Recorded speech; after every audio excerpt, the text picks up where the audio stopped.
দীর্ঘ 500 বছরের ধর্মীয় রীতি মেনে ভাতারের মুরাতিপুর গ্রামে রবিবার 3টের সময় পালিত হলো দশহরা পুজো। কয়েক হাজার মানুষকে বিতরণ করা হলো মহাভোগ। দীর্ঘ 500 বছর ধরে ধর্মীয় রীতিনীতি মেনে ভাতারের মুরাতিপুর গ্রামে আজ মহা ধুমধামে পালিত হলো দশহরা পুজো। এই পুজো উপলক্ষে গ্রামের সকল ধর্মের মানুষ মেতে ওঠেন আনন্দে। পুজো পাঠের পর প্রসাদ বিতরণ করা হয় এলাকার মানুষজনদের। বিভিন্ন প্রান্ত থেকে মানুষজন আসেন এই পুজোয় অংশগ্রহণ করতে। প্রশাসনের নজরদারি রয়েছে চোখে পড়ার মতো। ভাতার থেকে আমিরুল ইসলামের রিপোর্ট। কি অনুষ্ঠান হচ্ছে আজকে? এটা মুরাতিপুর গ্রাম, ভাতার থানা। এটা আমাদের অ্যাকচুয়ালি মুরাতিপুরের দশহরা পুজো।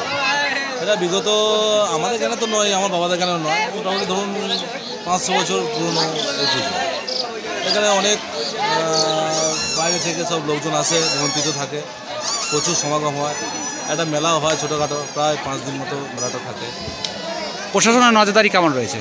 প্রশাসন তো নজরদারি তো ভালো বটে, এ তো আর অস্বীকার করা যায় না। ওরা সবসময় টহলদারি। আজকে পুজো শুরু হলো, পুজো কদিন চলে? পুজোটা অ্যাকচুয়ালি আজকে পুজো এখানে আমাদের 12টায় পুজো বসে, 1টার সময় পুজোটা শেষ হয়। তারপর লোকজন সব বাড়িতে গিয়ে রান্নাবান্না করে খাওয়া দাওয়ার যে ব্যবস্থা থাকে, তারপর প্রসাদ বিতরণ হয়। হ্যাঁ, তারপরে প্রসাদ তো বিতরণ হচ্ছে।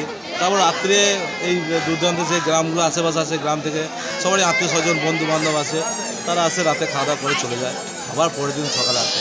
মোটামুটি 2 দিন ধরে প্রোগ্রামটা চলবে। আজ শুরু হলো, কাল পর্যন্ত চলবে। কাল পর্যন্ত পুরো চলবে। কি নাম আপনার? আমার নাম পিন্টু সাহা। মুরাতিপুর বাড়ি? আমার মুরাতিপুর।